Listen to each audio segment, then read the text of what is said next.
E Eliana, estão aqui, da igreja de Barra de Fátima. Lembra essa data, Guinaldo e Eliana? Qual é essa data? 18 de agosto, data do casamento de vocês, né? Foi quando eles oficializaram o namoro deles. Mas eu tenho uma notícia para vocês. Eles me disseram que nem assistiram o casamento de vocês, ficaram fora da igreja todo o tempo conversando, meu amigo. Mas hoje, Guinaldo está, não é, retribuindo, está dentro da igreja assistindo o casamento pessoalmente. Muito bem. E eles continuaram o namoro, ficaram constantemente lembrando de Marinade. Segundo Eugênio, Marinade, como mãe, sempre lhe deu bons conselhos. E tem um conselho que eu gostaria de dizer, Marinade, o quanto foi importante para a vida dele, esse conselho que você deu para ele. Meu filho, quando você estiver namorando, gaste mais tempo conversando do que namorando propriamente dito. E ele disse que praticou isso. E as pessoas com quem eu conversei realmente disseram que não veem muito, ou não viam até hoje, muito o Eugênio e a Marta com muito relacionamento de, permita a expressão bem popular, de agarra-agarra. Eles gostavam muito de estar assim, no canto, separados, conversando. Isto foi fruto de um conselho da mãe, conselhos que não se esquecem, conselho da Marinade, a mãe do Eugênio. Muito bem. Geraldo teve participação também nessa história, mas a participação meio ruim, né? O Eugênio disse que Geraldo não dava folga, pegava no pé, desconfiava, não deixava sair, não é? Era uma coisa difícil, Geraldo da Joelma. Mas hoje, Geraldo, onde você está? Ele agradece, viu? Ele disse que agradece muitíssimo a você porque isso fez um bem enorme, e ele hoje é agradecido a você pelo cuidado que você teve. E então, eles resolveram ficar noivos, e ficaram noivos oficialmente. E hoje estão aqui, lembra-se da data do noivado? Dia 16 de agosto de 98. Se vocês estão fazendo as contas aí, eles já se conhecem há algum tempo, isso é muito bom. E eu perguntei, o que é que você mais gostou nela? E ele disse, a simplicidade dela, pastor. E eu disse, e você, Marta? Ela disse, eu gostei dele, esse jeito brincalhão que ele tem. Simplicidade para lá, jeito brincalhão para cá, um terraço de noivinho aqui, uma paquera para lá, um desencontro ali, um noivado para cá, e aqui estão os dois. Eu gostaria que essa música que vai ser cantada traduzisse a alegria de nós estarmos juntos, desejando que essa união seja duradoura e que o Senhor presida esta cerimônia em nome de Jesus. Para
bem, Eugênio e Marta?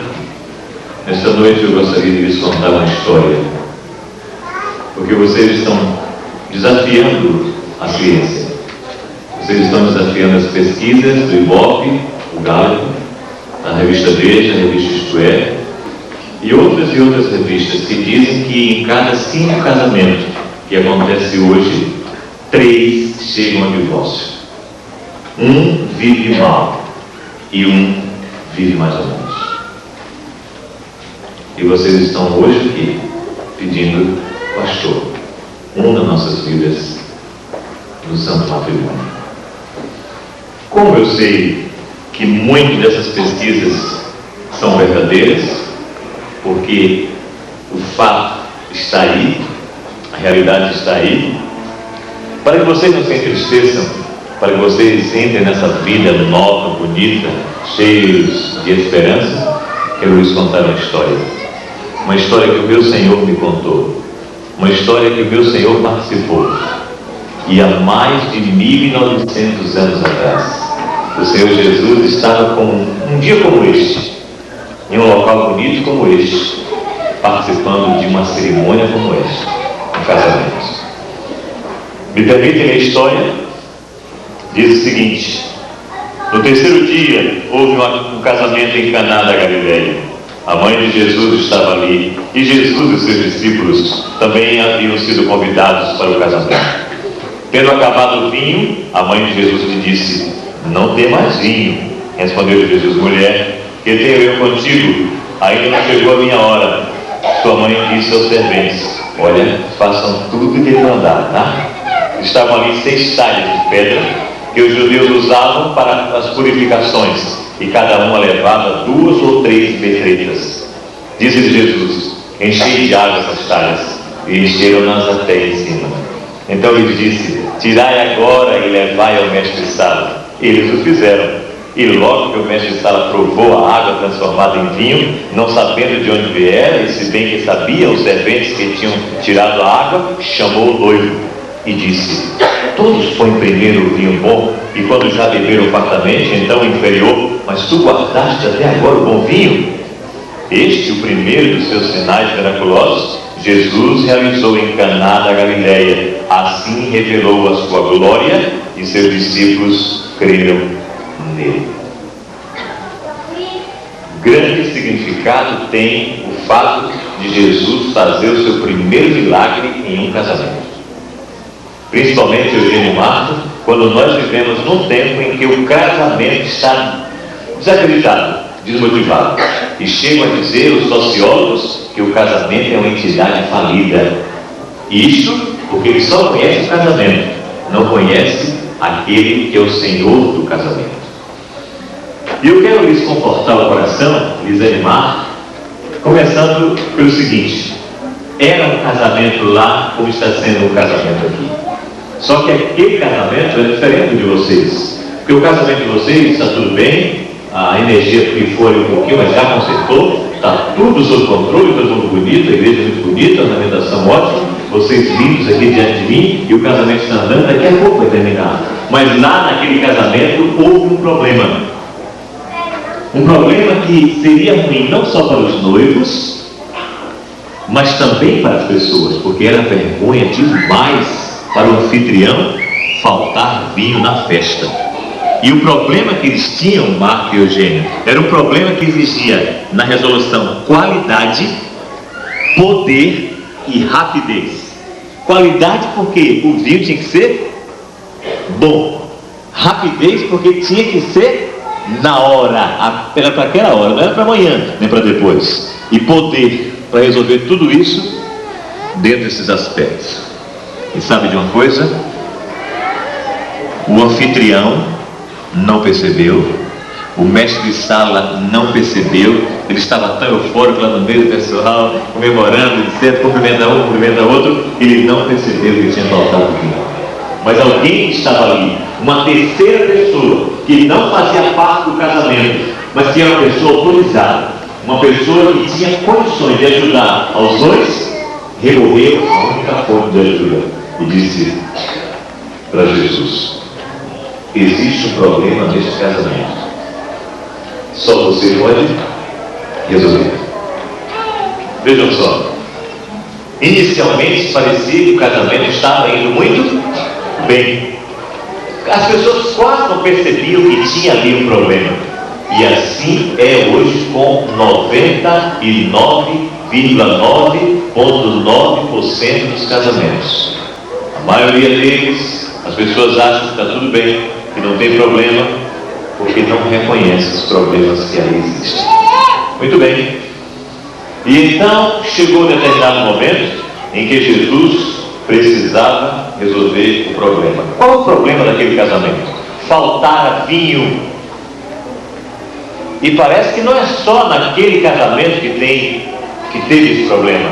Hoje, todos os casamentos de nossos dias estão faltando vinho. Do amor, o vinho da compreensão, o vinho da humildade, o vinho do perdão. E eu quero até ler para vocês aqui, por falar em fidelidade, ainda está com a letra do esposo. Estão vendo aqui? Eu não alterei para ficar bem assim característico. E eu perguntei, isso aqui foi um rapaz casado que fez esse voto de fidelidade para a esposa em um dos encontros de casais que a gente dirigiu aí, se eu não me engano, foi em Jacobina. E eu achei tão interessante que eu esperei, eu posso ler publicamente? Leve, pastor, leia em casamento, leia em encontro de casais. E por falar em fidelidade, ele fez o seguinte voto para a esposa dele: que o sangue escape de todas as veias do meu corpo, que o raio me parta em dois, que um crocodilo me devore, que eu seja condenado a transportar água não pendeira através do inferno em chamas, que eu nasça surdo, cego, mendigo, coberto de chagas, se um dia eu enganar a minha esposa. Eu disse para ele, rapaz, que voto forte, né? Não precisa você chegar a este ponto, porque por mais promessas difíceis, bonitas, poéticas, cheias de literatura que você faça, vocês não têm condições de cumprir nenhuma delas. É preciso que vocês estejam intimamente ligados com aquele que é o Senhor de todo o casamento. Jesus então olha a circunstância, vê que precisa operar o milagre, e ele então opera o milagre. O que foi que ele usou? Quais os instrumentos que ele usou para operar o milagre? Além do seu poder, se lembram? Lá tinham que 6 talhas que cabiam 2,5 vetretas, mais ou menos 40 litros. E quais instrumentos que ele usou para operar o milagre? Talhas de barro, para a gente entender melhor, e o que? E água. 2 elementos básicos e naturais, não é? As talhas são elementos, não é, que precisavam, são recipientes que precisavam ser cheios. E eu gostaria de comparar as talhas com os noivos. Não temos 6 noivos aqui, mas temos pessoas que devem se esvaziar, e depois de se esvaziar precisam ser cheias. Se esvaziar de quê? Do egoísmo, da exaltação, da jactância, do orgulho, da falta de amor, da falta de compreensão. Precisa haver esvaziamento. E quando há esvaziamento, Cristo não coloca logo o vinho precioso do verdadeiro amor no casamento. Cristo primeiro purifica, e é por isso que ele mandou colocar água nas talhas. O Senhor Deus quer que vocês se unam no santo matrimônio purificados, lavados, transformados, modificados. Não é remendados, não é renovados, é novos mesmos. E sabe, essas 6 talhas também significam algumas coisas que vocês vão precisar muito no casamento. E eu dei nomes a algumas talhas dessa, por exemplo. A primeira talha deu o nome de talha da bondade. O Senhor Jesus, nesta noite, deseja encher a primeira talha do matrimônio de vocês de bondade, para que Marta veja em você sempre atos bondosos, para que você veja em Marta sempre atos bondosos 29 horas por dia. Entendeu o que eu disse? Não existe tempo de dia e não existe tempo de noite para quem ama. A segunda talha é a talha da compreensão. como a Marta vai precisar compreender o Eugênio. Você vai descobrir tantas coisas que você nunca soube, nunca viu, porque o rapaz solteiro nunca revelou, mas que o homem casado agora vai revelar.